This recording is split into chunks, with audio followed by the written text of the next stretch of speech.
Dear student, myself Mohammad Imran Ansari. Dear student, जैसा कि आप लोग को पता है, हम लोग इम्यूनिटी के बारे में बात कर रहे थे। इम्यूनिटी यानी प्रतिरक्षी के बारे में, और प्रतिरक्षी के बारे में, इम्यूनिटी के बारे में मैंने आपको लगभग इनेट इम्यूनिटी के बारे में बता दिया था।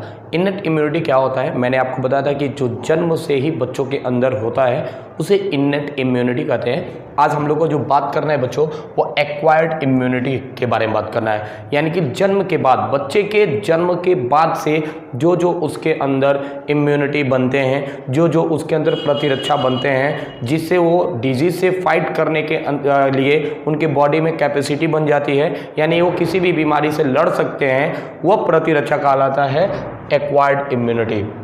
याद रखिएगा, एक्वायर्ड इम्यूनिटी में जब पहली बार किसी को कोई रोग होता है तो वो कुछ समय तक रहता है हमारे शरीर के अंदर, कुछ समय तक वो रोग रहता है। और रोग अगर रहा तो लंबे समय तक रहेगा, लेकिन एक बार अगर खत्म हो गया तो दोबारा कभी भी वो रोग नहीं होगा। इस बात को भी याद रखिएगा।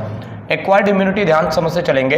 पैथोजन स्पेसिफिक इम्यूनिटी, ये एक तरह का पैथोजन स्पेसिफिक इम्यूनिटी होता है जो हमारे शरीर के अंदर लॉन्ग टाइम तक, यानी लाइफ टाइम तक ये हमेशा बनता रहता है, ठीक है ना, यानी जिंदगी भर बनता रहता है। It is characterized by memory, यानी कि ये मेमोरी सेल से, मतलब मेमोरी सेल इसको पहचानने में मदद करते हैं, हमारे बॉडी के अंदर रहते हैं। ड्यूरिंग फर्स्ट इनकाउंट, यानी कि पहली बार जब कोई भी बीमारी आता है, फर्स्ट एनकाउंटर, ठीक है ना, पहली बार जब कोई बीमारी हमारे शरीर के अंदर आता है ऑफ अ पैथोजन, समझ में आ रहा है ना, यानी कोई भी बीमारी जब पहली बार हमारे शरीर पर अटैक करता है तो बॉडी प्रोड्यूस प्राइमरी रिस्पॉन्स, तो ये प्राइमरी रिस्पॉन्स को प्रोड्यूस करते हैं। यानी पहली बार कोई बीमारी होता है तो थोड़ा लेट तक वो हमारे शरीर के अंदर आता है, इन लो इंटेंसिटी, बहुत ही कम पावर, ठीक है ना। सेकेंड इनकाउंटर, यानी कि दूसरी बार जब के अंदर आता है तो उसके लिए सेकेंडरी रिस्पॉन्स बनता है जो बहुत ही तेजी के साथ काम करता है। कहने का मेरा मतलब क्या है समझ लो।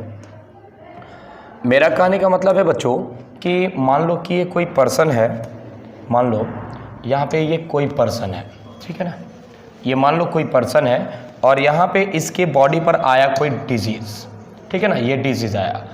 पहली बार जब कोई डिजीज़ आएगा बच्चों, ध्यान देना, जब पहली बार हमारे शरीर में कोई भी डिजीज़ अगर आएगा, मान लो ये ग्रीन कलर का है जो डिजीज़ है, तो हमारे बॉडी के अंदर कुछ लिम्फोसाइट के सेल्स होते हैं, टी और बी लिम्फोसाइट के सेल्स, ये सब हमारे बॉडी के एक एक सेल्स को अच्छे से पहचानते हैं कि कौन सा सेल का काम क्या है, कौन से ऑर्गन का काम क्या है। तो ये तुरंत पहचान जाते हैं कि बाहर से कोई ना कोई डिजीज आया हुआ है। तो टी लिम्फोसाइट भाई करता क्या है, ध्यान समझना, टी लिम्फोसाइट करता क्या है, टी लिम्फोसाइट जाता है और इस डिजीज से आके जुड़ जाता है। आ रहा समझ में, इस डिजीज से आके जुड़ जाता है। जुड़ने के बाद से इसको समझना शुरू करता है। समझने के बाद जब पूरी तरीके से इसको समझ लेता है कि ये क्या करना चाहता है, तो बहुत ज़्यादा टाइम ले लेगा समझने में। आ रहा समझ में, बहुत लॉन्ग टाइम लेता है। लॉन्ग टाइम लेने के बाद से ये मैसेज भेजता है किसके पास, बी लिम्फोसाइट के पास, कि आप तुरंत उसके लिए एंटीबॉडी बनाइए। तो बी लिम्फोसाइट जल्दी जल्दी एंटीबॉडी बनाता है, और एंटीबॉडी जब बन जाता है तो बी लिम्फोसाइट भी क्या करता है, इसके साथ साथ आता है, और आने के बाद से ध्यान समझिएगा, बी लिम्फोसाइट भी इसके पास आ जाता है और अपने साथ क्या लेके आया है भाई, तो एंटीबॉडी लेकर आया है। अब एंटीबॉडी जैसे ही लेके आता है वैसे ही ये जो डिजीज आपको दिख रहा है ग्रीन कलर का, ये डिजीज का कहानी खत्म हो जाता है। यानी कि इसके लिए कितना टाइम लिया, कम से कम 2 महीना, 3 महीना, 4 महीना, 5 महीना भी टाइम ले सकता है पहली बार कोई बीमारी हुआ है तो। अगर वही बीमारी आपके शरीर के अंदर अब 10 साल के बाद, 15 साल के बाद फिर से अगर आ रहा है कहीं पर भी, मान लो कि अभी इस जगह पे आ रहा है, तो बी लिम्फोसाइट के पास आपको बता दें कि 2 भाग होते हैं, एक मेमोरी बी सेल्स होता है और एक प्लाज्मा बी सेल्स होता है। प्लाज्मा बी सेल्स और एक होता है मेमोरी बी सेल्स। तो जो एंटीबॉडी बनाया था ना भाई, वो प्लाज्मा में यानी हमारे ब्लड में भेज के तो इसको खत्म कर दिया, लेकिन अभी मेमोरी वाले में वो मेडिसिन अभी थोड़ा सा रखा रहता है, और जैसे ये बीमारी आता है तुरंत पहचान जाता है ये तो वही बीमारी है जो 10 साल पहले हमारे शरीर में आया हुआ था। तुरंत ये इसके पास पहुंचता है, आते समय ही तुरंत इसको नष्ट कर देता है और हमारा शरीर सेफ रहता है। यानी पहली बार कोई बीमारी होती है उसके लिए हमारा बॉडी धीरे धीरे धीरे धीरे एंटीबॉडी बनाता है। 6 महीना, 7 महीना, 8 महीना, 1 साल भी लग सकता है, लेकिन एक बार अगर इसका कहानी खत्म हो गया तो भाई दोबारा वो कभी भी बीमारी आपको नहीं होगा। इस बात को याद रखिएगा, ठीक है। देखो ये होते हैं बी सेल्स जो एंटीबॉडी बनाते हैं, ये मेमोरी बी सेल्स जो हमेशा याद रखते हैं। पहली बार अगर कोई बीमारी आया तो लंबे समय तक रहेगा और धीरे धीरे काम करेगा, लेकिन दूसरी बार अगर वही बीमारी आ रहा है तो बहुत तेज ये काम करता है, ठीक है ना, फास्ट काम करता है। देखिए primary and secondary immune response are carried out B lymphocyte and T lymphocyte, अभी मैंने बताया है आपको, ठीक है। देखिए जो बी लिम्फोसाइट होता है वो प्रोड्यूस एंटीबॉडीज, एंटीबॉडी को बनाता है रोगों से लड़ने के लिए। These are the protein to fight with pathogen, यानी ये ऐसे प्रोटीन होते हैं जो बीमारियों से, डिजीज से लड़ने में मदद करते हैं। टी लिम्फोसाइट क्या होता है, help B lymphocyte to produce antibody, यानी कि बी लिम्फोसाइट को कहते हैं कि आप एंटीबॉडी बनाइए, जैसे मैंने अभी आपको बताया है, ठीक है। अब देखो स्ट्रक्चर ऑफ एंटीबॉडी, एंटीबॉडी का संरचना क्या होता है। देखो एंटीबॉडी जो होता है ना वो पॉलीपेप्टाइड चेन से मिलकर बना होता है और इसमें 4 तरह का चेन होता है, 2 लाइट चेन होता है, 2 हैवी चेन होता है, 2 लाइट चेन होगा और 2 हैवी चेन होगा। इसको H2L2 से प्रदर्शित किया जाता है, ठीक है। टाइप्स ऑफ एंटीबॉडीज, एंटीबॉडीज कई तरह का होता है, अगर देखेंगे मेनली 5 होता है। तो सबसे पहले हम लोग बात करेंगे एक एंटीबॉडी के बारे में। तो भाई जो एंटीबॉडी देख रहे हो ना, ये देखो ये एंटीबॉडी है, तो सबसे ऊपर वाला ये जो पार्ट है ना, देखो ये 1 2 3 4 चेन है। किनारे किनारे वाला जो देख रहे हो ये लाइट चेन है, ठीक है ना, लाइट चेन। और इस लाइट चेन में भी अगर देखेंगे तो वेरिएबल रीजन होता है और ये सभी के सभी डाइसल्फाइड बॉन्ड, देखो डाइसल्फाइड बॉन्ड से एक दूसरे के साथ जुड़े रहते हैं, पूरा का पूरा डाइसल्फाइड बॉन्ड ही होता है। और ये जो बड़ा वाला देख रहे हो इसको हैवी चेन कहा जाता है, ठीक है ना, ये हैवी चेन है और ये कांस्टेंट रीजन है और ये है वेरिएबल रीजन।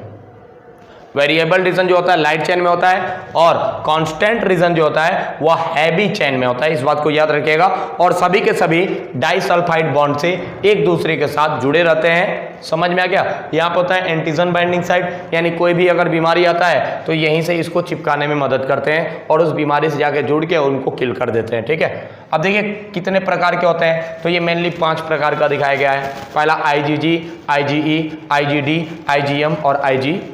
तो सबसे पहले बात करेंगे IgG के बारे में, एक एक के बारे में हम लोग डिटेल से समझते चल रहे हैं। चलिए देखते हैं IgG के बारे में अगर बात करेंगे तो ये मदर के प्लेसेंटा को पार कर सकता है, याद रखिएगा, मदर के प्लेसेंटा को एंटीबॉडी इम्यूनोग्लोबुलिन G पार कर सकता है। IgE जो होता है ये भी इसी के जैसे दिखाई देता है, लेकिन ये एलर्जी से संबंधित जितने भी प्रकार के रोग होते हैं उनसे लड़ने में मदद करता है।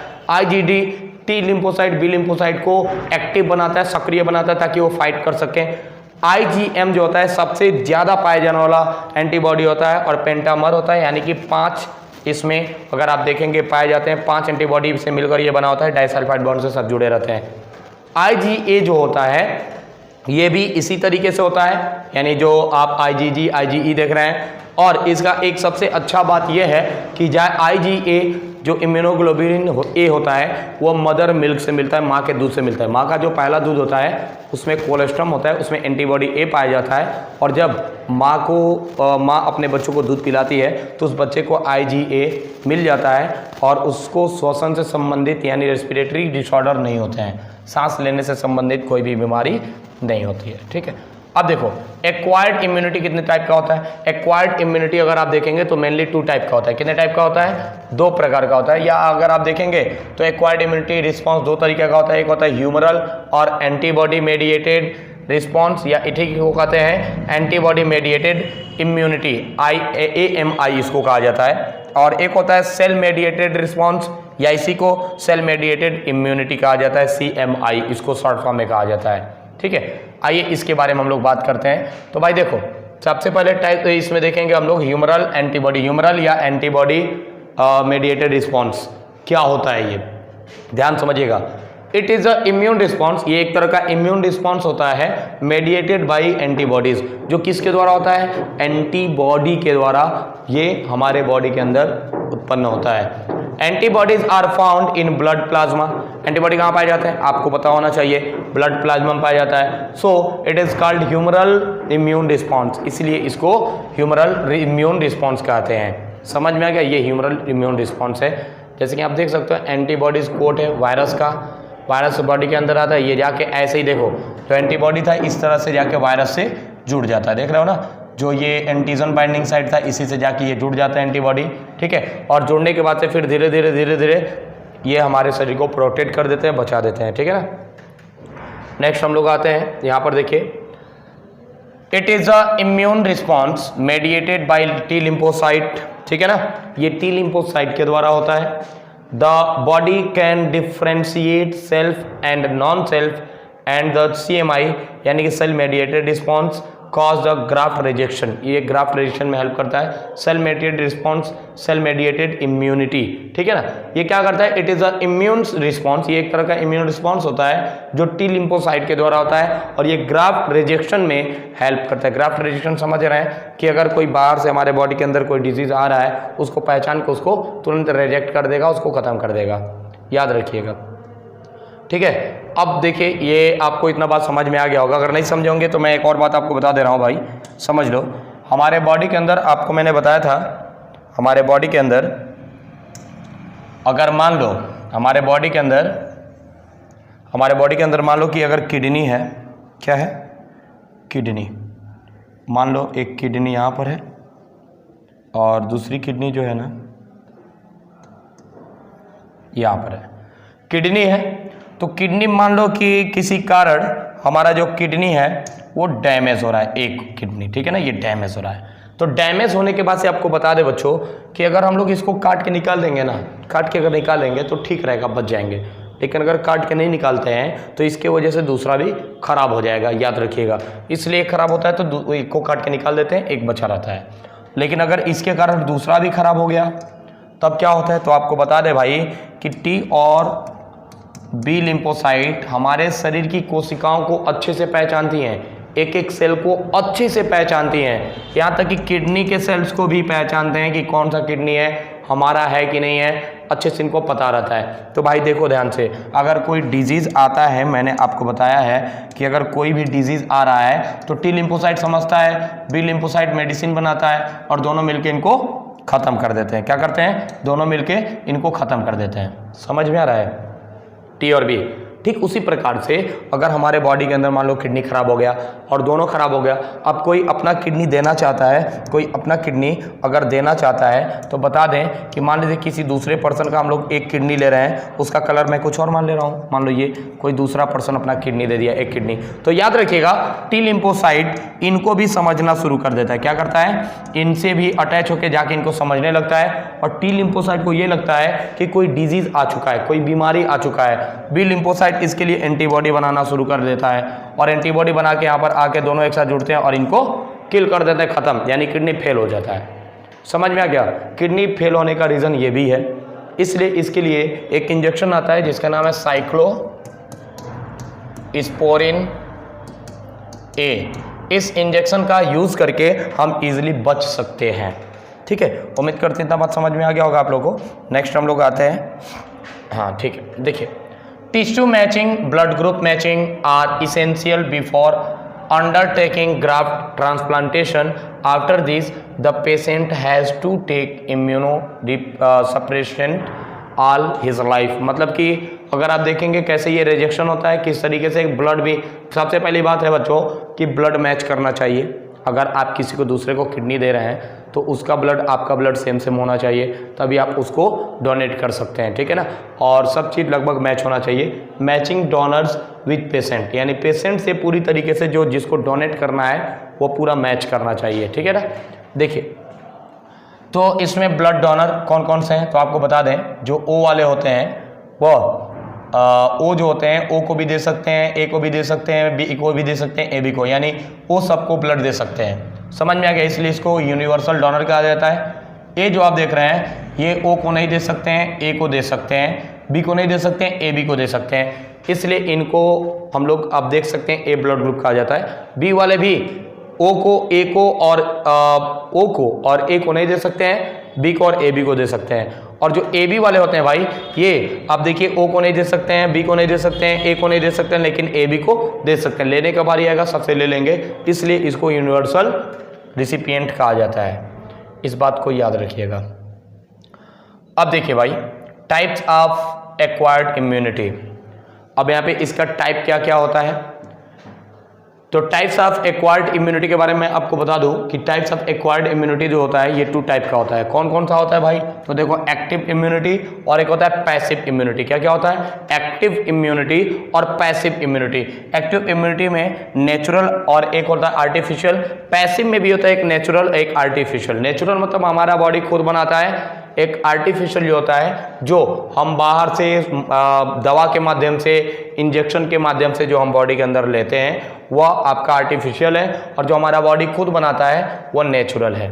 ठीक है, तो आइए सबसे पहले हम लोग बात करते हैं हम लोग एक्टिव इम्यूनिटी के बारे में। तो एक्टिव इम्यूनिटी जो होता है, it is a immunity in which antibodies are produce in the host body, यानी हमारे शरीर के अंदर खुद एंटीबॉडी बनने लगता है when the host is expose to antigen, ठीक है ना, लिविंग और डेड, चाहे वो मरा हो या जिंदा हो, माइक्रोब्स और अदर प्रोटीन। ठीक है ना, जैसे कि मान लो अगर कोई डिजीज हमारे बॉडी के अंदर आया, हमारा बॉडी खुद उसके लिए एंटीबॉडी बनाना शुरू कर दिया, वो होता है एक्टिव इम्यूनिटी। ठीक है, इट इज स्लो प्रोसेस, ये बहुत ही धीरे धीरे काम करता है। It is produced by 2 ways, ये 2 तरीके से प्रोड्यूस होता है। एक होता है नेचुरल एक्टिव इम्यूनिटी, मतलब कि it is developed during natural infection. अगर कोई प्राकृतिक रूप से हमारे शरीर के अंदर कोई इन्फेक्शन हो रहा है, कोई माइक्रोब्स की वजह से, बैक्टीरिया वायरस की वजह से अगर हो रहा है, तो हमारे शरीर के अंदर डेवलप होता है नेचुरल एक्टिव इम्यूनिटी। दूसरा होता है artificial, it is developed by injecting microbes, यानी कि अगर आपके बॉडी के अंदर कोई माइक्रोब्स बाहर से आया हुआ है और वो ठीक नहीं हो रहा है, तो हम मेडिसिन के माध्यम से या इंजेक्शन के माध्यम से उसको ठीक कर सकते हैं। ये आर्टिफिशियल। आर्टिफिशियल मतलब इंसान के द्वारा बनाया गया, और नेचुरल का मतलब इंसान में वो बना है। समझ में आ गया? इन्फेक्शन अगर हुआ है तो नेचुरली हमारे बॉडी क्या करते हैं, एंटीबॉडी बनाने लगते हैं, फिर भी नहीं होता है तो हम लोग बाहर से वैक्सीन या इंजेक्शन के रूप में उसको बॉडी के अंदर लेते हैं। ठीक है, अब देखो भाई पैसिव इम्यूनिटी क्या होता है। देखो, एक्टिव वाला बड़ी स्लो काम करता है, लेकिन पैसिव वाला बहुत तेज काम करता है। पैसिव में क्या होता है? Here readymade antibodies are directly given to body, ये हमारे शरीर को डायरेक्ट दिया जाता है। इट इज 2 टाइप्स, एक नेचुरल होता है, एक आर्टिफिशियल। ये भी नेचुरल पैसिव इम्यूनिटी क्या होता है? देखो, एंटीबॉडीज IgG, ठीक है ना, फ्रॉम मदर टू प्लेसेंटा में आ जाता है, ये नेचुरल है, माँ के शरीर से बच्चे के शरीर के अंदर। ठीक है, समझ में आ गया? एंटीबॉडी IgA, ये भी बच्चे को मिलता है माँ के शरीर से, कोलेस्ट्रम से। मैंने आपको बताया माँ के दूध फर्स्ट मिल्क में, पहला दूध में कोलेस्ट्रम होता है और वो बच्चे को मिलता है। ठीक है, और एंटीबॉडी ये मिल जाएगा तो रेस्पिरेटरी डिसऑर्डर उसको जल्दी होते नहीं है। आर्टिफिशियल पैसिव इम्यूनिटी में क्या होता है? देखो भाई, एंटी टिटनस सीरम, इसको बाहर से कोई बैक्टीरिया आपको इन्फेक्शन दे दिया तो हम लोग टेटनस का इंजेक्शन लगवाते हैं, वो आर्टिफिशियली बनाया गया है। समझ में आ गया? ये नेचुरली काम किया जाता है, ये सब नेचुरली है, और ये आर्टिफिशियली है, टेटनस एंटी सीरम का। समझ में आया? इसके बाद से देखो भाई, इसके बाद से है इम्यूनाइजेशन। इम्यूनाइजेशन क्या होता है? इम्यूनाइजेशन समझ लो, this is based on memory, ये मेमोरी पे पूरी तरह से आधारित है, ऑन द इम्यून सिस्टम। ये भी 2 प्रकार का होता है, एक एक्टिव इम्यूनाइजेशन होता है, एक पैसिव इम्यूनाइजेशन। एक्टिव में इम्यूनाइजेशन में क्या होता है और पैसिव में क्या होता है, आइए उसको भी देख लेते हैं। पहला आता है active immunization. In this of preparation of vaccine, इसमें एक वैक्सीन बनाया जाता है एंटीजेनिक प्रोटीन ऑफ पैथोजन, ठीक है ना, और inactivated pathogen in it is introduced into the body, ये बॉडी के अंदर इंट्रोड्यूस यानी डाला जाता है। It result in the development of antibodies, और ये हमारे शरीर के अंदर एंटीबॉडी बना रहता है। जैसे कि मान लीजिए कोई एक वायरस आया था, कोरोना वायरस, उसके लिए इंजेक्शन लगा और हमारे शरीर में एंटीबॉडी बनना शुरू हो गया था। समझ में आ गया ना? During actual infection the antibodies neutralize antigen, अगर वो वायरस हमारे शरीर में आता है, जैसे मान लो हमारे शरीर में तो है नहीं वो वायरस, कोरोना वायरस, तो हमारे शरीर में उसके लिए एंटीबॉडी बन चुका है, हम लोग इंजेक्शन के माध्यम से बनवा दिए हैं। अगर वो वायरस आता है तो ऑलरेडी पहले से हमारे बॉडी में एंटीबॉडी बना हुआ है, ये भी इम्यूनाइजेशन हो गया। ठीक है ना, ये कौन सा है? Active immunization. ठीक है ना, अब एक्टिव में ही देखेंगे। देखिए, the vaccine also generate memory B cells, anti cell, ये दोनों पे आ जाता है। दे रिकॉग्नाइज, ये तुरंत पहचान लेते हैं उनको क्विकली और तुरंत मार देते हैं। जैसे polio vaccine, hepatitis B, DPT, corona, सब आ जाएगा। ठीक है, vaccines are produce using DNA recombinant technology. ये हम लोग बायोटेक्नोलॉजी में पढ़ेंगे कि डीएनए रिकॉम्बिनेंट टेक्नोलॉजी क्या होता है। Example hepatitis B vaccine produce from yeast, yeast से इसको बनाया जाता है, ठीक है ना। किसको? हेपेटाइटिस बी वैक्सीन को ईस्ट के द्वारा बनाया जाता है, ठीक है ना। देख लो, ये पोलियो वैक्सीन है, हेपेटाइटिस बी वैक्सीन है, ठीक है ना, और डीपीटी है वो, ठीक है ना। इस चीज को याद रखिएगा। पैसिव इम्यूनिटी क्या होता है? It is a direct injection of pre formed antibodies और एंटीटॉक्सिन, ठीक है ना। It is required for quick immune response. इसका भी यूज हम लोग तुरंत, मतलब अभी आपको तत्काल डिजीज हुआ, तत्काल लगा दिया गया, तत्काल सही हो गया, इसके लिए करते हैं। इम्यूनाइजेशन अगेंस्ट टिटनस, जैसे टिटनस हो गया, सांप ने आपको काट लिया, उसके लिए तत्काल के लिए यूज किया जाता है। पैसिव, देखो कोई भी काम होता है धीरे धीरे हो रहा है तो वो एक्टिव में आ जाएगा, मतलब धीरे धीरे लंबे समय तक चलेगा। पैसिव में क्या होता है? फास्ट काम होता है, मतलब तेजी के साथ होता है, ठीक है ना। चलो भाई, इतना उम्मीद करते हैं समझ में आ गया होगा आप लोगों को, ठीक है ना। तो बच्चों आज के लिए हम लोग इतना ही रहने देते हैं। तो बच्चों हमारा कुछ क्वेश्चन है इससे रिलेटेड, तो आप लोग जरूर बताइएगा। हमारे शरीर में टी लिम्फोसाइट का काम क्या होता है और मेन बी लिम्फोसाइट का काम क्या होता है। तीसरा क्वेश्चन है कि बच्चे के अंदर पहली बार एंटीबॉडी ए कहाँ से मिलता है। ये 3 क्वेश्चन है, उम्मीद करते हैं आप लोग इसके आंसर देंगे। आज के लिए इतना ही। Thank you for watching this video.